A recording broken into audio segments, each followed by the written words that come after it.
What's good, y'all? Welcome back to the Playmakers Corner podcast.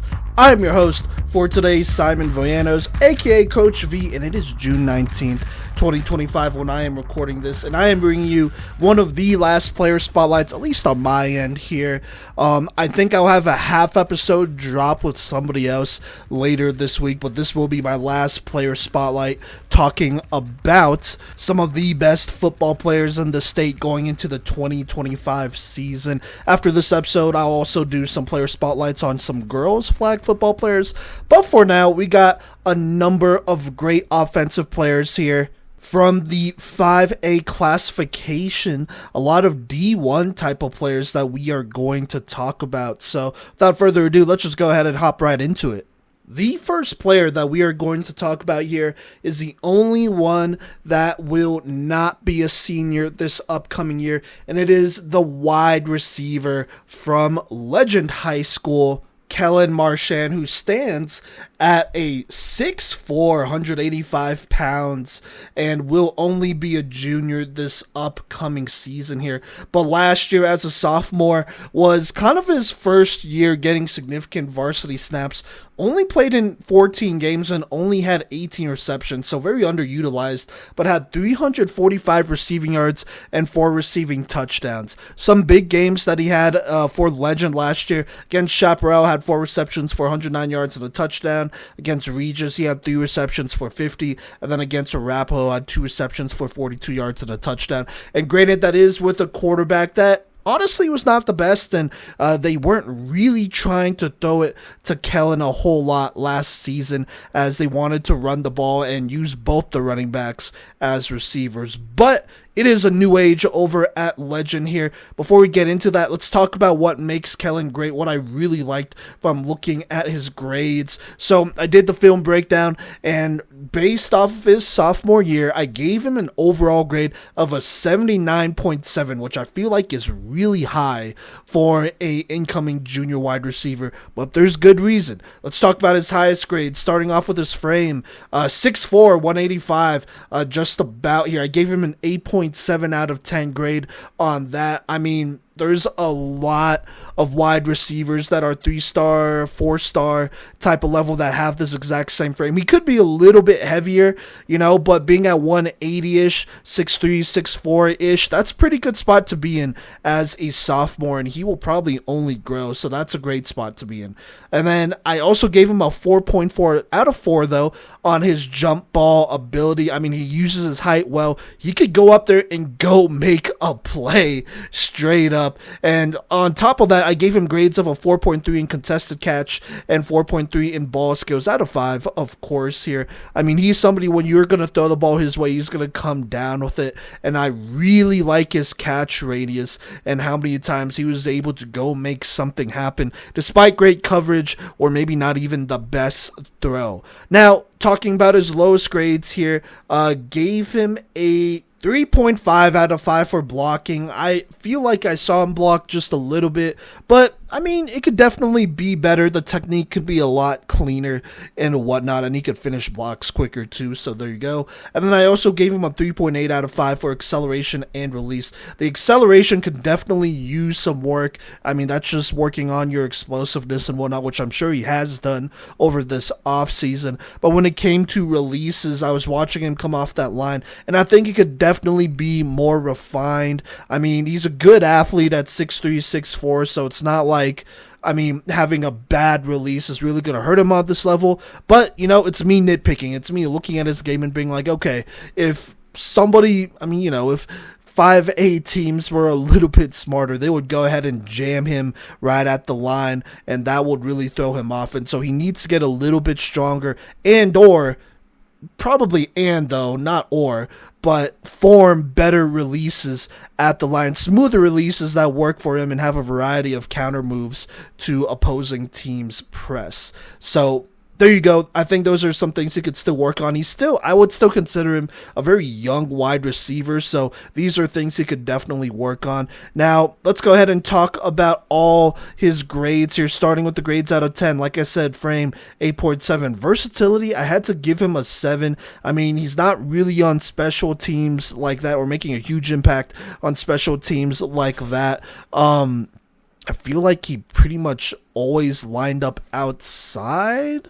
I'm sure he could play a little bit of slot wide receiver, though, honestly, and that would be able to help him out. And then he did not really carry the ball a whole ton, so I gave him a solid grade of a 7. Hands gave him an 8.4, and then route running gave him a 7.3 out of 10. I think it could still be improved. Like I said, he's a great athlete, a tall athlete at that, too, so it's not like he has to be crazy on this level for that to really hold him back.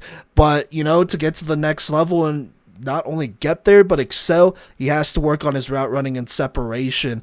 All the little things, it matters when it comes to getting separation and being crisp with that route running. Now, these grades out of 5 that I have for him, starting with blocking, gave him a 3.5, like I said.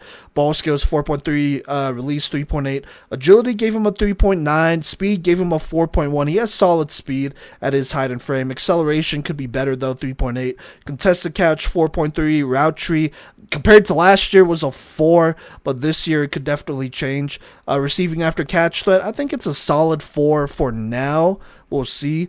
Jump ball, 4.4, and then tackle breaking, 4, and balance body control, 4.2, for an overall grade of a 79.7 for Kellen Marchand here. Look, the 6'4 sophomore was severely underutilized with just 18 receptions on the year, and mind you, Legend went to state as well, so outside of Cherry Creek, they played the most games out of any other 5A team, so there you go. But he averaged almost 20 yards a reception.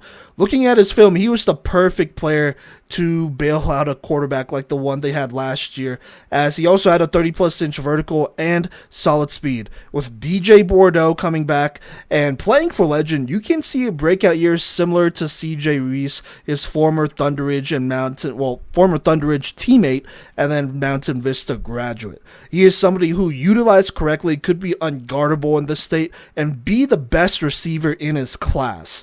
I would like him to continue to refine his release and route running. In addition, his acceleration could use some work, but those are all things that usually begin to get better after the sophomore years of players. He is a sleeper, but he should form a big 3 with Ryken Banks and DJ Bordeaux.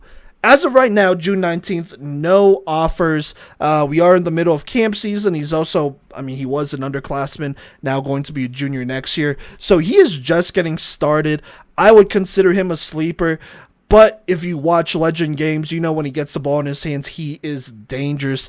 And so he's going to be somebody to look out for as potentially DJ's number 1 wide receiving option, or number 2, depending on how they use Ryken Banks here. But for Legend to make a run at state, more players outside of your running backs have to be able to catch the ball, which I feel like is crazy to say.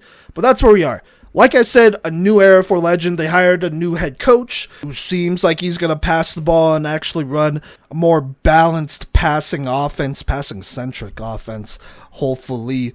And so it's going to be exciting. You got a new quarterback, a great quarterback, probably the best one in the state here. You have one of the best running backs in the state, and I legitimately think Kellen Marchand could be one of the best wide receivers in the state this year as well. Now, some big games to look out for, some games where he could really go earn an opportunity to go play on the next level while helping a Legends campaign here. So to start out, they play Fruta, so there's that. But after that, they go ahead and play Grandview on the 28th. I will be there, so I'm excited for that one. On the 5th, the following week, they play Columbine. If you're going to burn a defense, burn Columbines. Then after that, they play a solid team in Arvada West on the 12th. Then a couple weeks later, they get Pine Creek. And then at the very end of the season, reaches Jesuit in league play as they look to win their league. And they're going to probably have to beat both of these teams to do that, which I would consider them the favorites when it comes down to that. Either way, super excited for Kellen Marchand. I think he's in a great situation with a great quarterback and system around him. You got some new coaches in there as well, which only bodes well for Legend's future. And so, really excited for him this season. Wishing him and Legend the best of luck going into this 2025 campaign. Now, moving on, we're going to talk about all seniors from here on out, or incoming seniors from here on out. Starting with the senior tight end out of Erie, it is Gabe Sema, who, hopefully I'm saying that last name, by the way, stated at 6'4", 225 pounds. Gabe has been a great tight end for them, but really broke out last season as a junior, where in 12 games, only had 20 receptions, but had 443 receiving yards and 7 receiving touchdowns. Also played on defense as well, but we'll be evaluating him as a tight end because I believe that's where he's going to play on the next level. Now, some big games from the 2024 campaign against Ralston Valley, a game that unfortunately I left early because I was watching a game before. He had 5 receptions for 60 receiving yards and 2 receiving touchdowns. A very productive day against Ralston there. Unfortunately, they lost, but he gave it his all, and his film from that game looks great. They also played Vista Peak, where he went out for 3 receptions and 99 yards and a receiving touchdown, and then finally in the playoffs, I believe they would play Cherry Creek. Unfortunately, get eliminated, but he had 3 receptions for 67 yards against that elite defense there. So Gabe Sema, he's been a freak of nature for Erie and has emerged as one of their best playmakers, along with Braylon Tolliver over there. But let's go ahead and get to his film breakdown grade, and I believe, I could be wrong, but I think he has the highest non-quarterback grade out of any incoming senior that I've looked at so far, with an 85.65, and if I'm wrong, then it's definitely up there as well. To have this grade before the season, I feel like is absolutely insane. But let's talk about what makes him insane. Starting with his versatility, I gave him a 9. So first off, they move him all around the line of scrimmage, blocking, a slot receiver. They'll play him outside sometimes. He is very versatile. He also plays defense, and so I feel like that assumes he could probably play special teams as well. And at his frame, I mean, that's absolutely perfect. You love to have a versatile football player. And then on top of that, I gave him a 4.5 out of 5, so equivalent of a 9 out of 10 on his straight line speed, agility, contested catching, and ball skills. Let's talk about his athleticism first. He moves like a wide receiver with the straight line speed, with the agility. I mean, he is so dangerous in space. He gets separation so quickly, and even when he catches the ball, he could make people miss and is tough to bring down at times. Like I said, moving like a wide receiver. Speaking of moving like a wide receiver, he also just has great hands. He makes those tough catches in traffic, those high catches, those toe tap catches. I mean, he has great ball skills. If you throw it in his area, he's going to go get it, and he's going to bring it in. He is a very reliable wide receiver, pretty much at tight end, and all of that makes him special. He is one of the best receiving tight ends we have been able to cover ever. Probably, I mean, we didn't get to really cover him in high school as much, but the other tight end that we covered that was as big of a threat as Gabe is probably Terrence Ferguson, who played for Heritage, just got drafted by the Rams here, but he has that type of athleticness that just stands out, and skill set that just stands out when playing tight end. Now, he's not as big as Terrence, but I think the athleticism, especially just everything that happens after the catch, he probably beats him out for that. Now, his 3 lowest grades, I mean, gave him a 3 for pass blocking. Not many tight ends really pass block anyways, and having a weapon like Gabe Sema out there, you're not going to want him to pass block. You want him to get out there and catch the ball, so there you go. I also gave him a 4.2 on his strength and elusiveness. A 4.2 out of 5 is not bad for strength. I do think sitting at 225, he is a little bit lighter for most D1 prospect tight ends. He could probably put on quite a bit more weight and still be a pretty decent threat and mismatch on the next level, but right now, I think it's solid. He could definitely fill out a little bit more. Then elusiveness, I feel like this elusiveness grade is not even that bad. I mean, looking at the other tight ends that I evaluated, just throwing names out there, Knox Reed, Rolly Rollman, Caleb Dunn, Jack Hodge, this next tight end we'll talk about, his elusiveness is way higher than all of them. But, you know, there are some tight ends that I've seen that are more elusive, though. Nationally, not in-state, though. So, there you go. Now, just to list off all the grades, his full film breakdown, let's start with the categories out of 10. Frame gave him an 8.3, 6'4", 225. Technically, I think 6'3 and a half, 225. Still decent, a little bit undersized as far as height goes, but solid enough though. Versatility gave him a 9. Run blocking, a pretty solid 8.5. He is a good blocker, a very reliable blocker that you like to have out there. And then gave him a 9 out of 10 on his hands. Now these next grades will be out of 5. Pass blocking 3, straight line speed 4.5, acceleration 4.3, agility 4.5, contested catching 4.5. Run after the catch gave him a 4.35. Super dangerous when he gets the ball in his hands and is able to make something happen. Strength 4.2, route running 4.25, vertical 4.3, elusiveness 4.2, tackle breaking 4.25, and ball skills at a 4.5 for an overall grade of an 86.65 for the Erie tight end. And look, right now, he is D1 bound. He is currently committed to Northern Arizona, but he is still earning offers. Technically, like I said, he is 6'3 and a half, but the measurements are real with Gabe. He is an athletic freak who can make tough catches, but has elite athleticism for a tight end. He could definitely play some receiver on the next level, in my opinion, but he is also a very willing and good blocker who has good technique.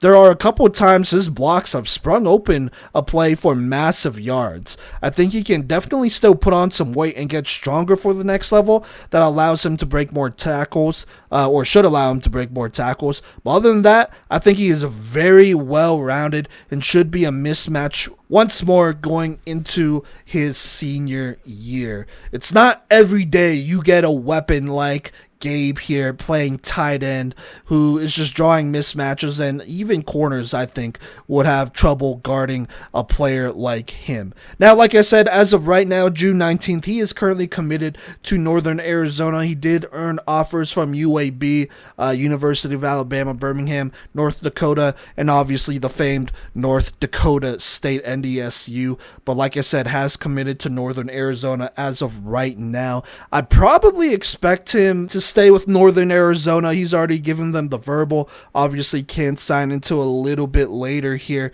but he's pretty much set.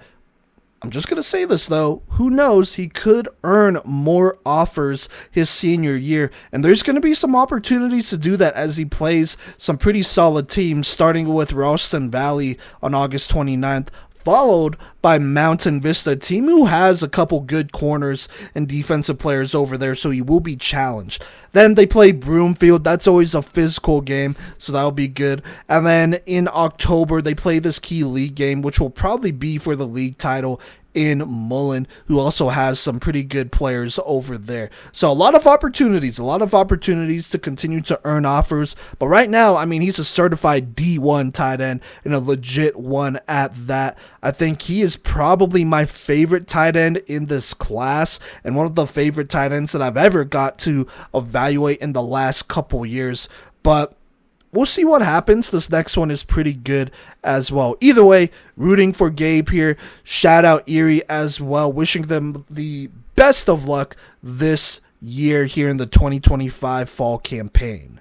All right, now the next player is also a tight end, probably either the 1 or 2 tight end in his class along with Gabe, and that is Cherry Creek's very own Ty, and excuse me if I say this wrong, Goettsche, I want to say, or yeah, I'm going to go with that. I'm going to refer to him as Ty for this film breakdown. I apologize if I'm wrong. Please reach out if I am. But Ty stands at 6'7", 225 pounds for Cherry Creek, and he is a monster for them. Last year, just like Gabe, actually had a breakout season, playing in only 9 games, but had 13 receptions for 165 receiving yards and 4 receiving touchdowns, which does not seem a lot, but in a Cherry Creek offense that is absolutely stacked, who had the number 1 wide receiver in his class last year in Jeremiah Hoffman, and has a couple more weapons that we're going to talk about on this episode and have already talked about.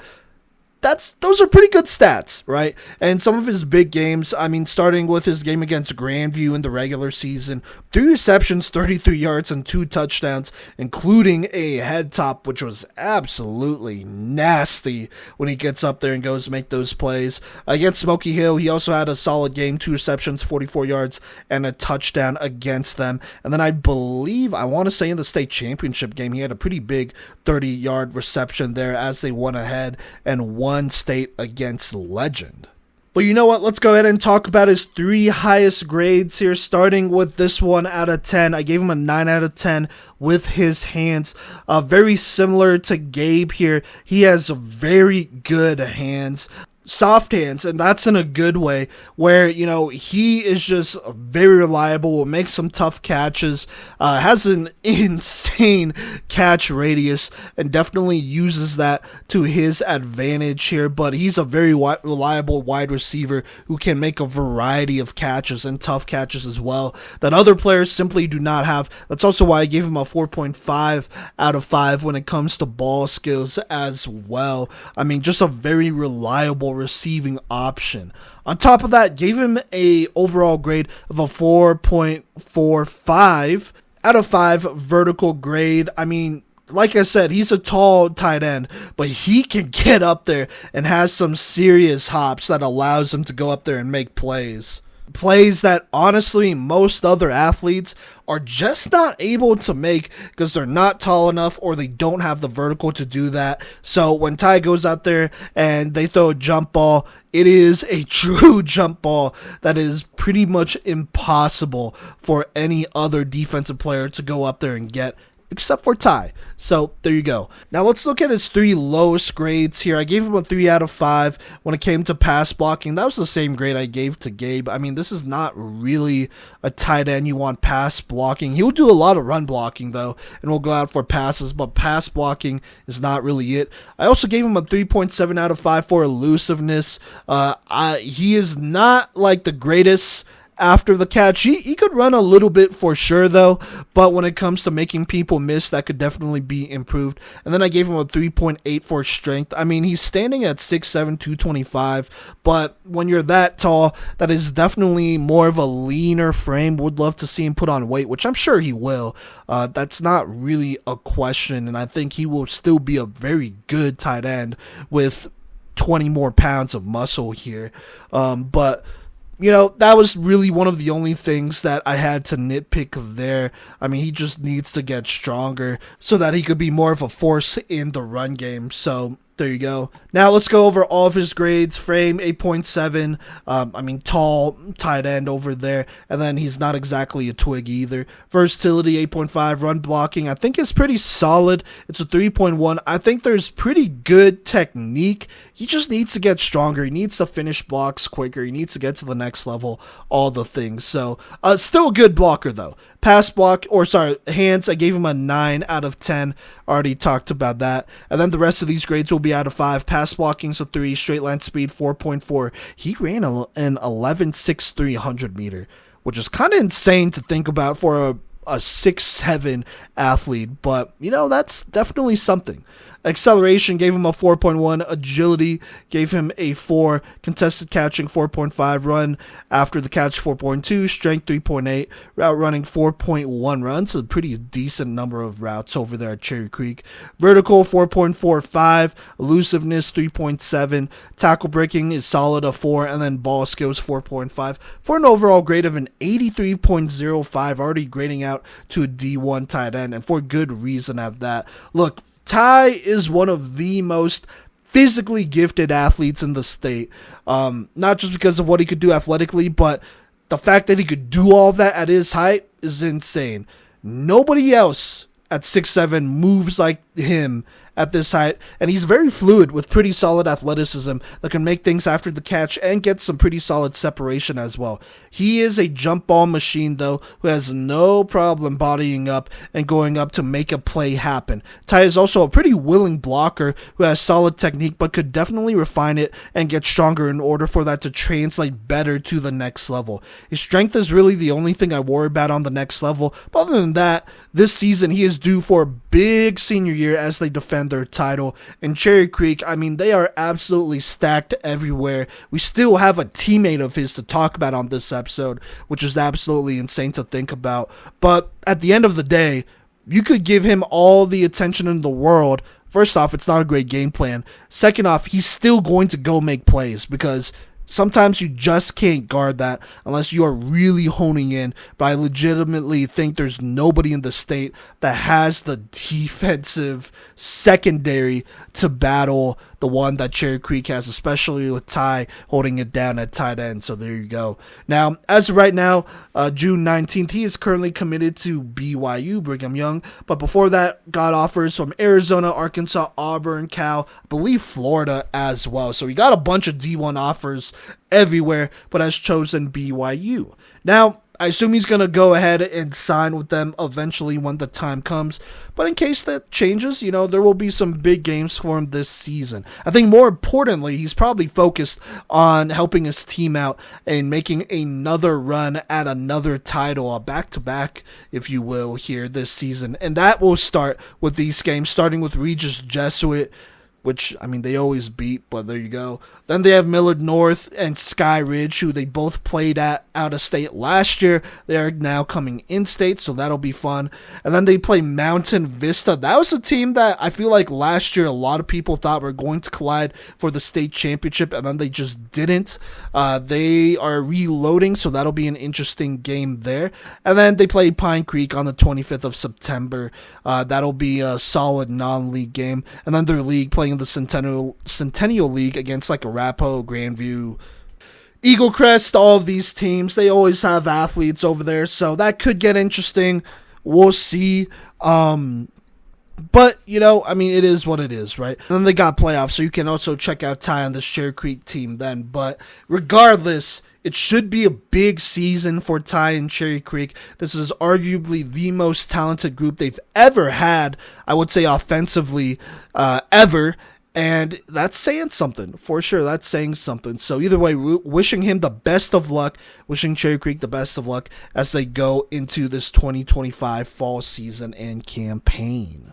Now, the next player we are going to talk about also plays for Cherry Creek, is also a senior, but is not a tight end. He is a wide receiver, and that is Maxwell Lovett. Hopefully I'm saying that well. Max Lovett. He has played a lot of football in the state, starting with his freshman year where we got to cover him. He played 10 games, but this was back with Pomona where he had 32 receptions for 444 receiving yards and 3 receiving touchdowns. But then his sophomore year, he would transfer to Cherry Creek and also break out, where in 14 games, he had 48 receptions for 792 receiving yards and 9 receiving touchdowns. But then going into his junior year, Jeremiah Hoffman would transfer from Severance to Cherry Creek. Hoffman would pretty much be the wideout one over there. And so he would see a slight dip in production here, but also he did play one less game than his sophomore year, only played 13 games, but had 39 receptions for 608 receiving yards and 7 receiving touchdowns. Did have some big games, though, in his junior season, including against Millard North and out-of-state, a very good out-of-state team, where he had 4 receptions for 105 yards and a receiving touchdown. Against Regis, 2 receptions, 69 yards, nice, and a receiving touchdown. Against Grandview in the playoffs, had 6 receptions for 98 yards and 2 receiving touchdowns. And then against Valor, I think this was in the semis, had 5 receptions and 71 receiving yards. So Max here has been an incredible wide receiver for Cherry Creek, a team who is always stacked out there. So for him to be maybe not as productive as some other receivers in the state is not very indicative to how good he actually is, because he is much better than these stats for sure, though. When he gets the touches, he's productive. So let's go ahead and break down his film. The overall grade that I gave him based on his junior year film alone going into his senior year is an 86.5. It's really high up there. Let's talk about his highest grades. Gave him a 4.6 out of 5 grade for his receiving after the catch threat. Also gave him a 4.5 out of 5 on agility and speed. I mean, he is electric when he gets the ball in his hands. First things first, I mean, he has consistently ran a 100-meter dash on the 10.5s, 10.6s, which is kind of insane considering he's only a junior. And so he legitimately runs a low 4.4, maybe even a late 4.3 on the right day. He has big time speed, and also funny enough, just putting this out there, he has the same 100-meter time as Xavier Worthy did his sophomore year. So just think about that. This speed is legitimate for Max Lovett, as he is just electric with the ball in his hands. On top of that, he has great agility. Whenever you can get the ball in his hands, he is going to make something happen. His athleticism is just different from everyone else's. To go ahead and add on top to his just athleticism, catch after the threat, all that stuff. I mean, he has great hands. Gave him a 9 out of 10 with his hands, and also really good route running, a 9 out of 10. His route running is nasty.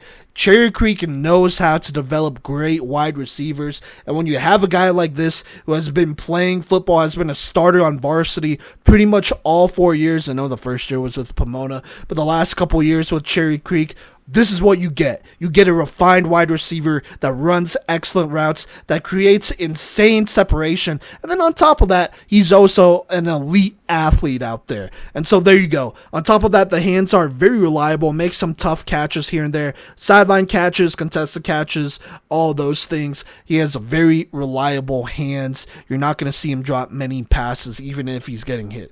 Now, his 3 lowest grades, and I feel like this is really me nitpicking here. Gave him an 8 for versatility. Doesn't play defense, so there's that. I don't think he plays special teams. I mean, granted, there's no real reason for him to, since it is Cherry Creek and they need him on offense, but it would be nice because I definitely think he could be a good special teamer on the next level. And then I also gave him a 4.1 out of 5 for jump ball and tackle breaking. He is not really a jump ball guy. I mean, he's 6'1", 185, so I mean, he's filling out, right? But still a little bit lanky here, so he's not really going to go up there and make some crazy jump ball catches. And then as far as tackle breaking goes, I mean, if you get a good hit on him, you'll probably get him. You probably have to catch him first here. I would say he's more elusive than a tackle breaker. He's not really somebody that's going to truck a defender and then keep going. He'll make somebody miss, though, and keep going, and I think that's a key difference there.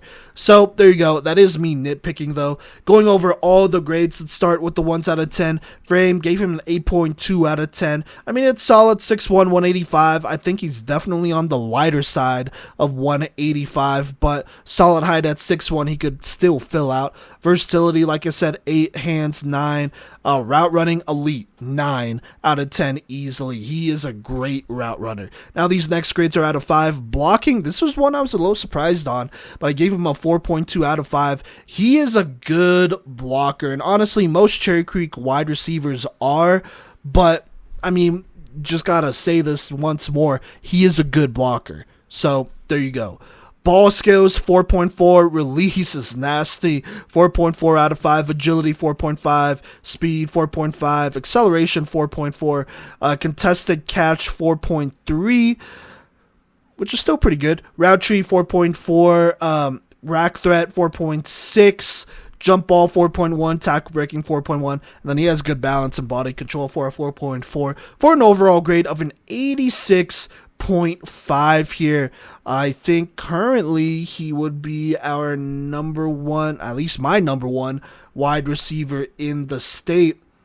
And I think he would be, yeah. We have one more receiver that we're going to talk about on this episode, and he would be the next closest. But yeah, no, he just does so much right here. Look, by the way, currently committed to Kansas State. I believe he just committed yesterday at the time I'm recording this, so congrats to him. But not going to lie, a lot of my evaluation was looking at how I graded out Jeremiah Hoffman and then just adjusting certain grades that I felt like fit Max best here. He needs to get stronger for sure. I will say that. They have similar frames and are both dynamic wide receivers, but I do think Lovett is much more dangerous with the ball in his hands, and he's faster and more agile. His field vision, I would say, is also excellent, and he would be great on special teams. Maya Hoffman, though, who, by the way, was the number one wide receiver in our class of 2025. Make sure you check out that episode. But Hoffman, he was the stronger receiver, though, who made more contact catches and jump ball stuff. But that doesn't take away from Lovett, who can still make tough catches, like through contact, toe tap catches, stuff like that, diving catches. That's more his speed. He's not exactly going to go up there and mosh somebody, though, which is fine, because he is still an elite wide receiver who is another gem in what may be the greatest Cherry Creek offense of all time. Big senior year loading, as he should be the main wide receiving option for Cherry Creek, or at least one of the main guys for them this season. So there you go. As of today, June 19th, like I said, committed to Kansas State. Once again, congrats to him. He has been offered by Oregon State, Boston College, Louisiana Tech, and CSU. I'm sure he's going to sign with Kansas State. That's kind of an underrated D1 FBS program, in my opinion. So that could get really exciting, as that playing time could come sooner than later. But we'll talk about that when we talk about Lovett on the Top 5 Seniors episode later this year in December or January, whenever that drops. So there you go. But either way, really excited for him. So going into this senior year, I mean, looking to get another state title. I believe this would be his second state title, if he won it, because the year before this one, they lost to Columbine, which sucked. But they bounced back and beat Legend, and so they're looking to go back-to-back here. They got some big games this season. They got to work on the regular season first, starting with Regis Jesuit. I mean, these are all the same ones as ties that I talked about. Regis Jesuit, Millard North, Sky Ridge, Mountain Vista, Pine Creek, all big games. Then you have your Centennial League, Arapahoe, Grandview, all those Eagle Crest, all those teams out there that have good corners and DBs. So if you want to check them out, plenty of games to go ahead and check him and Cherry Creek out and see how they do. And then obviously you got playoffs as well, where inevitably they are probably going to make a deep playoff run. But it's because of players like a Goettsche and a Maxwell Lovett. So there you go. But either way, super excited. He's a very fun wide receiver to watch. When you have athletic freaks like this who are just different from other athletes, it's always a good time. So best of luck to him. Once again, best of luck to Cherry Creek this upcoming season here in 2025.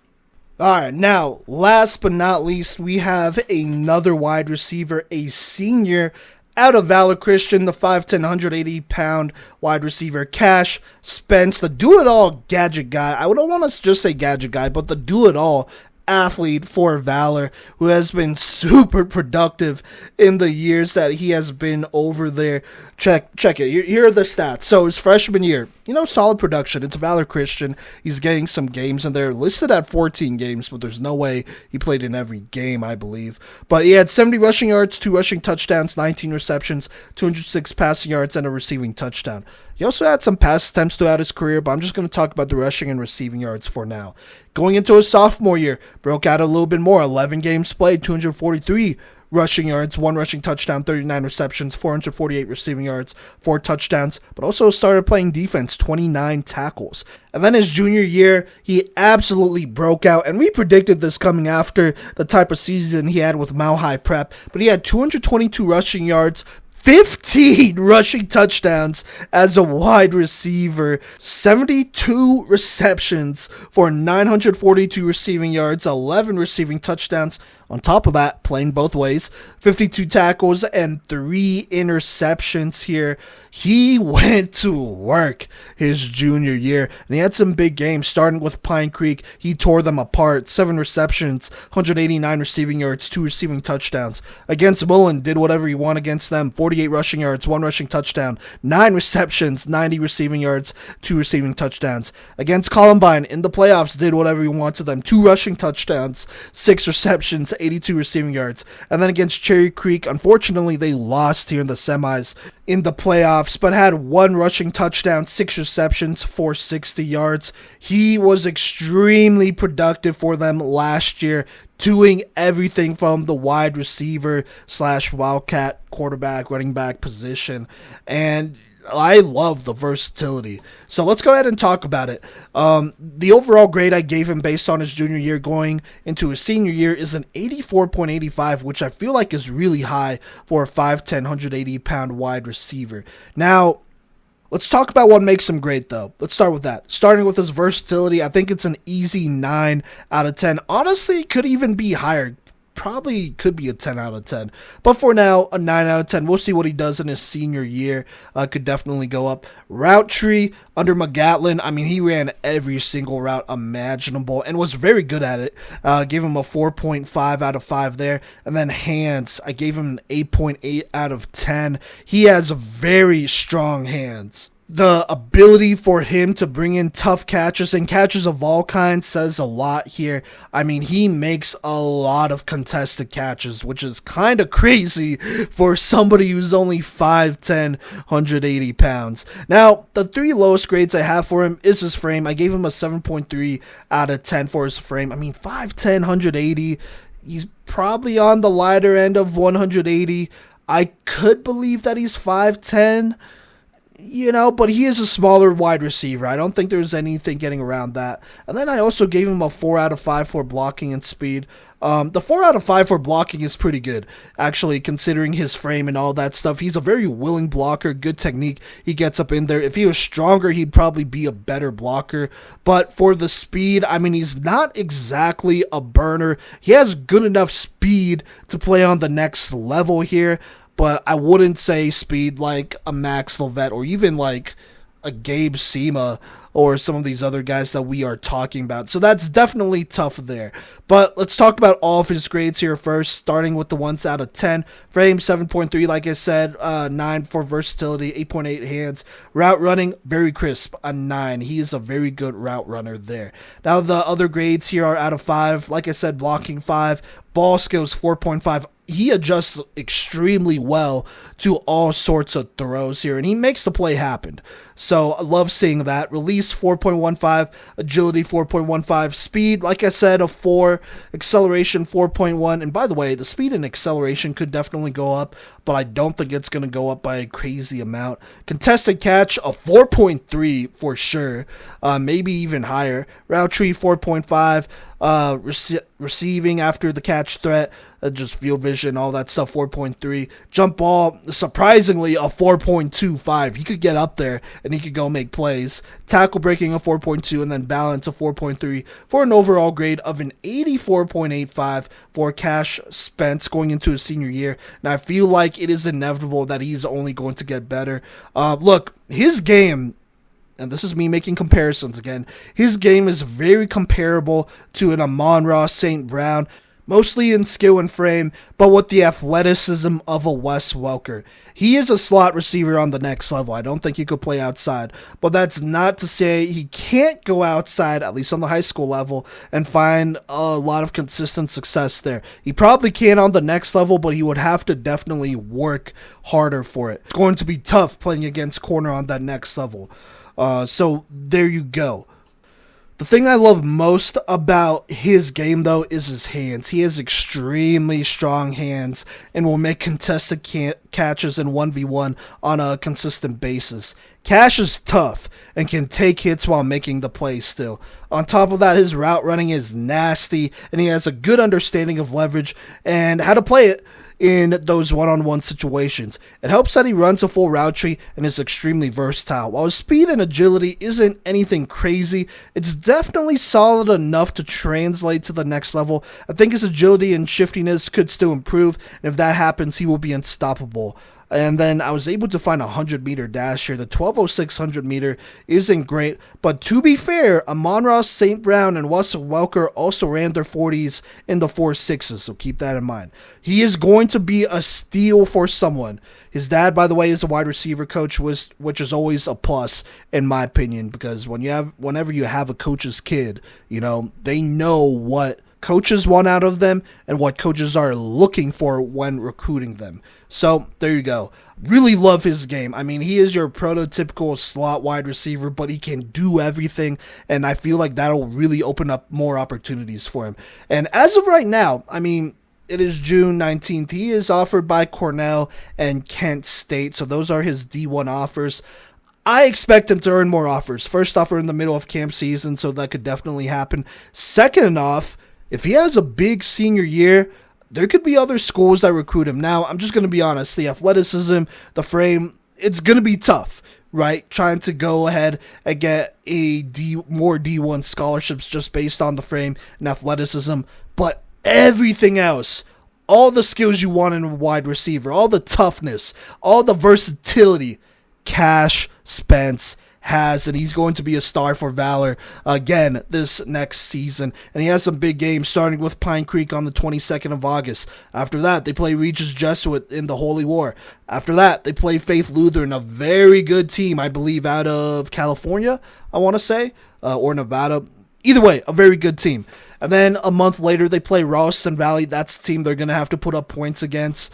Cash Spence, he's going to go up against that secondary who has some solid corners over there. They're going to need him to produce. Then after that, they have their get-back game. They got Mountain Vista. This will be for the league title. I would imagine so. So, you know, it would be huge for him to have a good game. Also, they have a corner over there that I feel like could match him pretty well. So that'll be a very interesting matchup just in general. And then they got playoffs. You know, every playoff game is going to be huge. I know Valor does have a new head coach in Mike Sanford, but I mean, this is a guy who was a quarterback coach, who was a college coach. I mean, he was CU's interim head coach for a little bit there. I think he's going to know how to use a weapon like a Cash Spence. And that's probably the most accurate way to describe Cash, a weapon on the offensive side of the football. So I am rooting for him. I think he deserves more offers than what he has. He's a legit D1 wide receiver. Forget about the frame. Forget about all the athleticism. He does things that other wide receivers with all that stuff cannot do. Remember that when you recruit him and watch him this season. So, wishing him all the best of luck, and wishing Valor all the best of luck going into this 2025 season. All right, and that'll be it. Thank you so much for rocking with us. Like I said, my last full episode doing player spotlights here ahead of this 2025 season. Wishing all the best of luck to all these great players. Make sure you still tune into the Playmakers Corner for the next couple weeks, because Cody, Gino, Gideon, Phoenix, Mason as well will all be dropping episodes covering more players. And then soon here we will also drop the watch list, the full watch list at every single position here. All the players we've talked about so far are on it, so that'll be good. So make sure you check that out. And then we got some girls flag football content coming here soon. There is a tournament on the 12th or 13th that we're kind of waiting for, and then after that we'll definitely be dropping more content involving that. But until next time, go ahead and show some love on social media at Playmakers Corner. We'll catch you later.